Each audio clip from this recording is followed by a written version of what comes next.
goobjoog wuxuu goobjoog u yahay wakiillo shabaab oo baarlamaanka soo dhex galay. shabaabku wuxuu rabay in fawdada baarlamaankan ka dhacdo waxaa u sahlay dad sheeganaya xildhibaanno inay yihiin ficilkooduna uu shabaabka u adeego. waa arkaysaan meesha waxay ka sameeyeen shacabka Soomaaliyeed meel kasta uu joogo. waxaan u sheegaynaa in wejiyada aad maanta meeshan ku aragteen oo baarlamaanka fawdo dhex keenay aad si fiican haddaa ummadda Soomaaliyeed u barataan.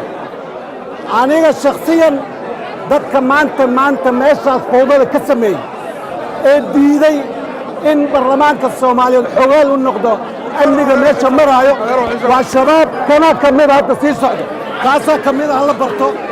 waa shabaab, waa dad shabaabka u shaqeeyo, waa dad message inay halka shabaab uga diraan rabaan ay shabaabka yidhaahdaan anaa kula jiro. waa shabaab maantay waa maalin weyn, waa maalin ummadda Soomaaliyeed ay barteen kuwa xildhibaanka sheeganaayo ee amni darrada magaalada ka shaqeynaya. waa mahadsantihiin.